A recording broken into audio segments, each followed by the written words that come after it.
안녕하세요. 회사 다니다가 재장사하고 있는 30대 초반의 여자입니다.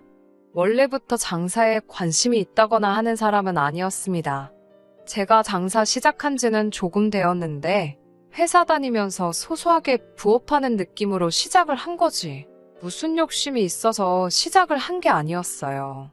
인터넷에서 이렇게 부업하는 식으로 용돈을 번다더라 하는 걸 보고 무작정 따라해봤는데 제가 소질이 있던 건지 운대가 좋은 건지 하루가 다르게 벌이가 괜찮아지더라고요. 아침에 자고 일어나서 하루 동안 얼마나 팔았나 보는 게 삶의 소소한 낙이다 싶을 정도였어요. 제가 원한다면 아무 때나 볼 수 있었지만 하루 종일 참았습니다. 전날 매출을 아침에 보고 출근하면 동기부여도 되고 소액이지만 꾸준하게 늘어나는 수입을 보면 그것만큼 재밌는 게 없었거든요. 그런데 어느 날부터인가 제가 본업으로 삼고 있던 회사 일보다 부업으로 시작했던 장사가 훨씬 돈이 많이 되는 저의 주 수입원이 되더라고요. 제가 받던 월급이 많은 편은 아니라서 지금도 장사로 큰 돈 벌고 있는 건 아니지만 부업으로 해도 이만큼인데 제가 본격적으로 회사를 그만두고 각 잡고 하면 훨씬 더 많이 벌지 않을까 하는 생각에 다니던 회사도 그만두고 본격적으로 제 장사를 시작했습니다. 지금은 한 달에 제 손에 남는 것만 평균적으로 500만 원에서 700만 원 사이로 벌고 있습니다.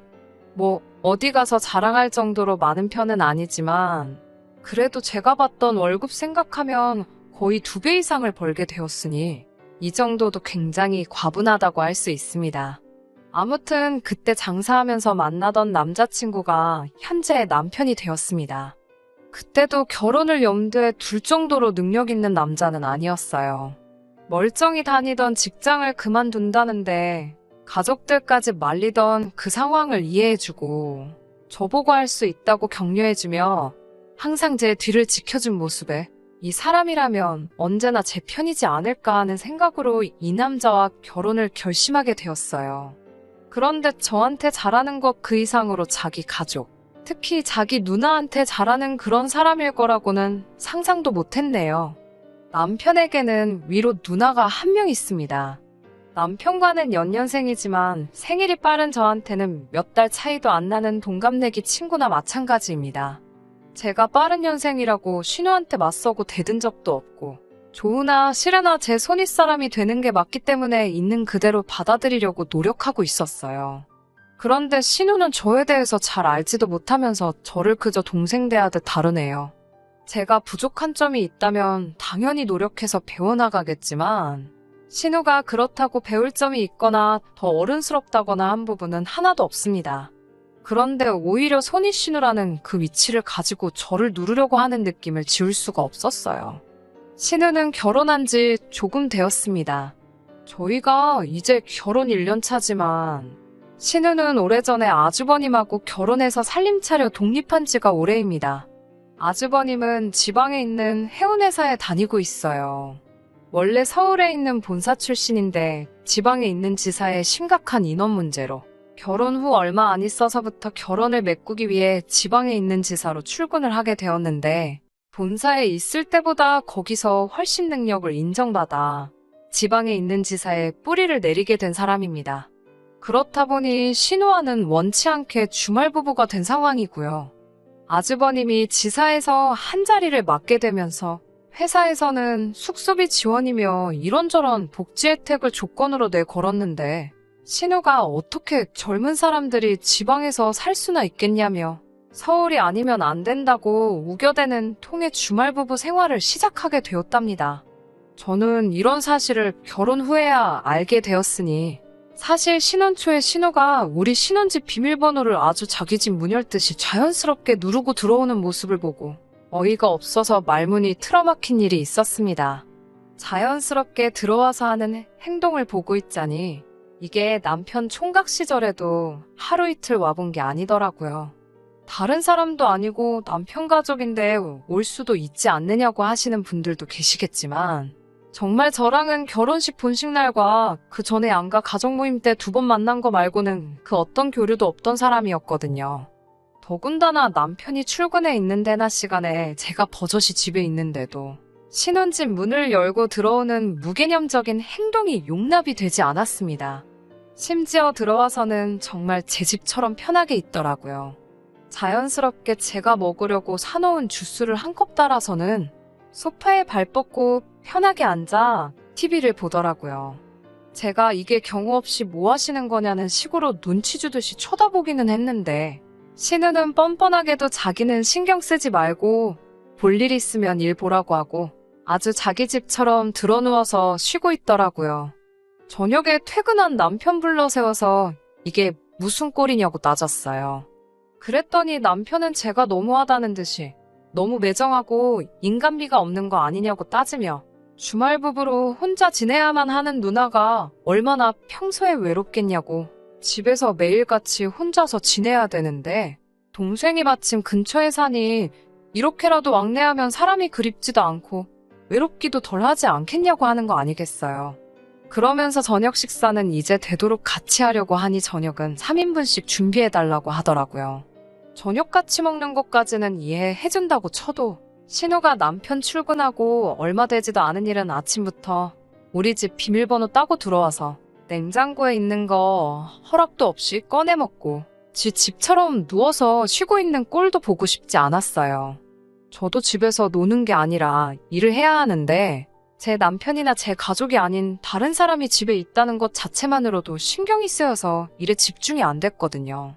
그래서 남편한테 외로운 신우와 식사 같이 하는 것까지는 할 수 있다. 하지만 낮에는 나도 일을 해야 하니 신우가 찾아오는 건 당신 퇴근 이후였으면 좋겠다고 확실하게 짚고 넘어갔습니다. 식사가 끝나고 신우는 심각한 분위기도 파악 못했는지 자기 집에 휴지가 떨어졌다고 우리 집들이 선물로 들어온 휴지들을 가져가더라고요.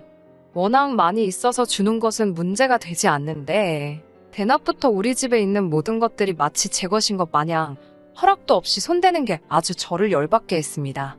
그나마 주말에는 아주버님이 꼭두 새벽부터 4시간을 운전해 서울로 왔기 때문에 신우와 주말까지 같이 보낼 필요는 없었지만 아주버님 없는 주중에는 정말 하루가 멀다 하고 매일같이 저녁 먹으러 우리 집에 오는데 진짜 낯짝이 두꺼워도 보통 두꺼운 게 아니구나 싶었어요. 음식 준비한 제 수고를 알아줄 필요는 없지만 내일은 소고기가 먹고 싶다거나 하는 식으로 반찬 투정을 하는 건 조금 철딱선이 없는 게 아닌가요? 그리고 보통 불편해서 친정으로 가지 신혼생활 하는 남동생네를 찾아오는 건 조금 아니지 않나요? 정말 식비 더 들고 냉장고 거덜내고 생필품 가져가는 것도 마음에 안 들었지만 돈을 다 떠나서 아무 때고 지 집인 것 마냥 문 열고 들어오는 게 제일 짜증이 나서 견딜 수가 없더라고요. 그래도 그나마 제 말을 남편이 신우에게 잘 설명했는지 신우가 낮에 오는 횟수가 언젠가부터 점점 줄더니 가끔씩 저녁만 먹고 가는 정도가 됐어요. 여전히 통보도 없이 문 열리는 소리가 들리면 짜증이 먼저 났지만 그래도 못 버틸 수준 정도는 아니었습니다. 그러다가 신우가 임신을 하게 되면서 몸조심하려고 그러는 건지 어느 순간부터 저희 집에 오는 발길을 끊었습니다. 솔직히 그 기간 동안 너무 평화롭고 행복했어요. 그런데 기어이 임신한 신우 때문에 이렇게 피를 보게 되었네요. 제가 장사하는 물건들 홍보나 마케팅 쪽의 목적으로 제가 소셜 네트워크에 신경을 많이 쓰는 편이거든요. 팔로워 수도 많고 아무래도 제가 올리는 사진 그 자체가 광고처럼 쓰이기 때문에 주변 시선을 많이 의식해서 올리고 있어요. 기본적으로는 남편하고 나들이 간 사진부터 외식한 사진까지 전부 올리고 있기는 하지만 그 사진들도 전부 제가 파는 것들을 의도적으로 눈에 확 들어오게 편집해서 제 사진 보는 사람들로 하여금 구매 욕구를 불러일으키는 방법을 쓰고 있었습니다. 그런데 얼마 전에 제가 판매하는 식기류를 홍보하기 위해 찍은 사진에 신우가 댓글을 달았더라고요. 식기류를 광고하기 위해서 친구들 몇 명 초대해서 홈파티 하듯이 꾸며놓고 거기에 파스타, 스테이크며 샐러드 같은 겉보기에 조금 있어 보이고 화려한 음식들로 구성해서 사진을 몇 개 찍어서 올린 적이 있어요. 신우는 거기에 댓글로 나도 먹고 싶다 라고 달아놨더라고요. 그런데 문제는 신우가 그 댓글을 단지 1시간도 안 돼서 회사에 있는 남편에게서 전화가 왔어요. 당장 그 사진들을 지우라고요.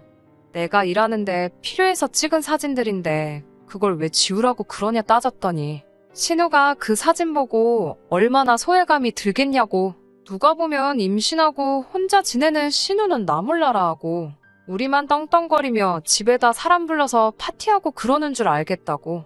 남들이 손가락질 할 일이고 매형이 우리가 신우 서운하게 한 걸 알게 되면 우리를 가만두지 않을 거라고 하는데 당연히 저는 못 지운다고 했어요. 일하는데 필요한 거라 일부러 시간 들이고 돈 들여서 만든 사진이고 아직 투자한 거 본전도 못 뽑았는데 신우가 음식 맛있어 보인다는 말 한마디 했다고 그 사진을 지우라고 하는 거냐고. 그렇게는 못하겠고 정 지우고 싶으면 이번 사업 손익분기점에 준하는 돈을 내놓던가? 그게 싫으면 그냥 가만히 있으라고 했습니다. 당장 남편도 회사에 나가긴 하지만 제 수입이 훨씬 좋은 편인 걸 알기 때문에 뭐라 큰 소리는 못 하더군요. 그래서 남편에게 한마디 더 했습니다. 신우가 자기도 먹고 싶다고 말하는 것까지 어떻게 일일이 신경 쓰면서 사냐고요. 적당히 선만 지키면 될 텐데 자꾸 도를 지나쳐서 멀쩡한 신우까지 저로부터 하여금 욕먹게 만들고 있는 거 아느냐고 쏘아붙이니 입이 10개라도 할 말이 없는지 전화기 너머로 아무 말도 없더라고요. 그런데 이렇게 신우가 먹고 싶어 하는 걸 가지고 제 속을 아주 뒤집어 놓을 줄은 정말 상상도 못했어요. 한참 새벽에 자고 있는데 남편이 자다 말고 우당탕 하면서 뛰쳐나가는 소리가 들리더라고요. 그날은 저도 일이 늦어진 편이라서 마침 잠에도 늦게 들을 수밖에 없었는데 잠이 부족한 걸 떠나서 남편이 뜬금없이 제게 아무 말도 안 하고 잠옷 차림으로 후다닥 뛰쳐나가니 걱정이 더 되더라고요.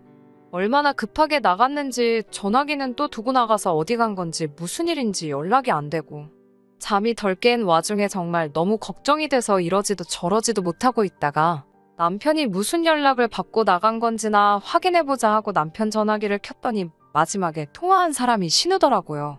그러고 얼마 안 있어서 제 핸드폰에 문자 수신음이 들려서 확인해보니까 근처에 있는 24시간 하는 순대국밥집에서 결제가 한 번, 그리고 5분도 안 있어서 그 옆에 있는 편의점에서 3만 원이 결제가 되었습니다.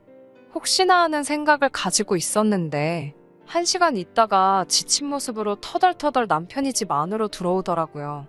무슨 일 때문에 그렇게 급히 나갔냐 물었는데 갑자기 급한 볼 일이 있었다며 정확히 무슨 일인지는 저에게서부터 숨겼어요. 신우 전화 받고 나간 거 다 알고 있고 너 나가면서 들고 나간 거 내 카드였다고 말해줬더니 그제서야 신우가 먹덧이 심한데 먹고 싶은 게 있다고 연락이 와서 그걸 사다 주고 오는 길이랍니다. 이 인간아, 그걸 남편도 아닌 동생이 왜 다녀오냐 성질을 냈더니 매형이 멀리 있지 않냐고 동생인 자기라도 해줘야지 않겠냐며 더 말하지 말라는 듯이 이불을 얼굴까지 뒤집어 쓰고는 등을 돌려누웠습니다.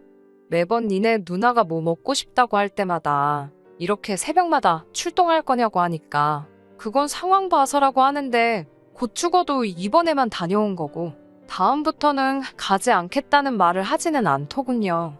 물론 신우 임신? 축하받아 마땅한 일이기는 하지만 제 남편까지 동원돼서 신우 뒷바라지를 해줘야 할 이유 없다고 생각합니다. 남편이 아직 총각이면 모를까. 이제 저도 있는데 새벽에 이런 걸로 연락하는 게 저는 어떤 이유라도 좋게 생각되지가 않으니까요. 남편에게서 1순위는 아내인 저여야지. 저를 후순위로 미루고 제 앞에 신우나 시가족이 와서는 안 된다고 말해줬습니다. 그리고 신우 본인 스스로가 고집 부려서 주말 부부를 하게 된 건데 먹덧 정도는 감내를 하던지 아니면 보호자가 필요한 임신기간 동안은 시댁으로 가서 지내던가 아주버님 계신 지방으로 내려가는 게 맞는 거 아니냐고 했어요. 남편은 그래도 가족인데 어떻게 모르는 척 할 수 있냐고 말대꾸를 하기는 했지만 이내 제 말이 틀리지 않았다는 걸 인정했는지 다음부터는 그러지 않겠다고 제게 약속을 하더군요. 그런데 신우의 먹덧은 그치지가 않았어요. 새벽이면 새벽마다 그렇게 전화를 하더라고요. 남편은 제 눈치가 보였던 건지 전화기를 무음으로 바꿔놓기는 했는데 지 누나가 그렇게 걱정이 되는지 새벽에는 잠도 못 자고 전화기를 손에서 놓지를 못하더라고요. 그리고 어이가 없게도 새벽에 제가 잠든 거 확인하고는 또 신우한테 가려고 하는 거 아니겠어요. 억지로 자는 척을 하고 있었는데 아주 제가 깊은 잠에 들었다는 확신이 생겼는지 또 제 가방을 뒤적거리더니 제 카드를 꺼내들고는 먹덧하는 신우가 먹고 싶어 하는 거 사주러 나가더라고요. 신발장에서 신발 꺼내는 소리가 들리자마자 저도 밖으로 따라 나갔어요. 오늘은 신우가 또 뭐가 먹고 싶어서 그러냐고 불을 켜면서 말했더니 남편은 신발을 고쳐신다가 낭패라는 듯이 저만 멀뚱멀뚱히 쳐다보고 이 상황을 어떻게 모면해야 하는지 고민하는 듯 보였습니다. 적당한 말할 거리가 생각난 듯 남편은 저한테 사람이 어떻게 그렇게 냉정할 수가 있냐고, 다른 사람도 아니고 내 가족이 혼자 고생하면서 힘들다고 하는데 그걸 왜 못하게 하냐고 입에 개거품을 물더라고요. 그래서 실컷 하라고 해줬습니다. 니네 누나가 먹고 싶은 거 사다 바치는 걸 떠나서 아예 나랑 살지 말고 그 집에 들어가서 누나랑 평생 살라고 해줬어요. 남편이 가라면 누가 못 갈 줄 아냐고 허세를 부리길래 손에 들고 있는 그건 두고 가라고 말했습니다. 남편이 눈을 동그랗게 뜨더니 쭈뼛거리더라고요. 남편 손에 들려있던 건 제 개인 신용카드였어요.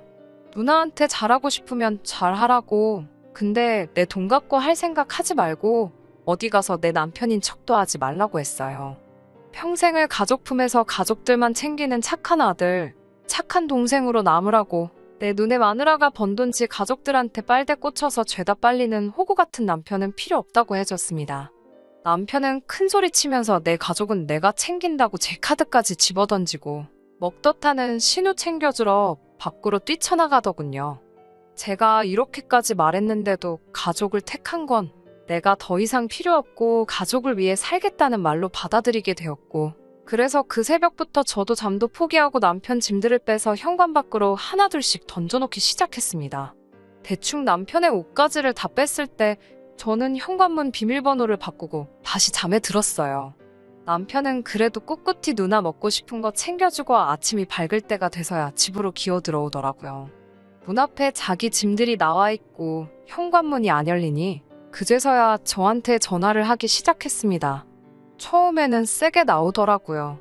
좋은 말로 할 때 문 열라고요. 이혼 서류 준비할 거고 그때 되면 연락할 테니까 내 집 근처에는 얼씬도 하지 말라고 했습니다. 남편은 씩씩대면서 어디 한번 해보자면서 밖으로 나가더군요. 웃긴 건 남편이 간 곳은 신우집도 아니고 시부모님 댁도 아니었습니다. 막상 그렇게 자기 가족 챙긴다고 나서던 효자아들의 누나바라기 동생을 받아준 곳은 아무것도 없었고 오직 남편이 밤낮으로 일할 수 있기를 바라던 회사뿐이었습니다. 남편은 자기가 다니는 회사 숙직실에 짐 풀고 거기서 생활하고 있었답니다. 그런데 회사에서 머물고 있으니 회사에서는 남편이 업무를 마친 시간이건 아니건 회사에서 쉬고 있는 남편만 보면 일을 시키기 시작했나 봐요. 결국 회사 숙직실 생활을 2주일도 못 버티고 저한테 잘못했다고 빌기 시작했어요. 한 번만 기회를 달라, 이제라도 마음 고쳐먹고 저를 최우선으로 하겠다는 둥, 신우 전화번호를 차단해버린다는 등 헛소리를 하면서 말이죠. 말로는 자기 가족 등지고 오직 저한테 집중해서 산다고 하는 말이지만 그 말을 누가 믿겠나요? 당장 가족을 등지고 살 수는 있겠지만 가족과의 연이라는 게 그렇게 마음먹었다고 바로 잘라낼 수 있는 게 아니잖아요. 결국 저는 남편에게 있어서 자기 가족의 다음 순위, 심지어 가정이 있는 신우에게조차도 밀리는 사람이 될 거라는 건 안 봐도 뻔한 사실이었습니다. 남편한테는 나 때문에 소중한 가족을 버릴 필요 없다고, 나도 내 인생에서 더 소중한 걸 택했으니 너랑 이혼하는 거라고, 그러니까 너도 나 때문에 소중한 걸 포기할 필요 없다고 말해줬어요. 그런데도 남편은 발을 동동 구르면서 자기한테 가장 소중한 건 저라고 말하더라고요. 저는 남편에게 가장 소중한 게 내가 아니라 내가 벌어오는 돈으로 자기 가족들에게 뭔가를 해줄 수 있던 걸 포기하는 게 싫은 것이 아닐까? 하고 전곡을 찔러줬습니다.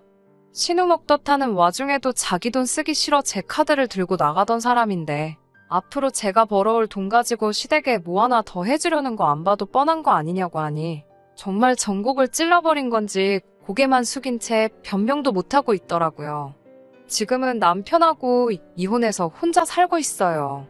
제 사업이 잘 되는 와중에 결혼이 급한 게 아니었는데 뭐가 그렇게 급했나 하는 후회가 들기는 하네요. 재밌는 사실은 남편은 이혼하고 신우집으로 들어갔나 봐요.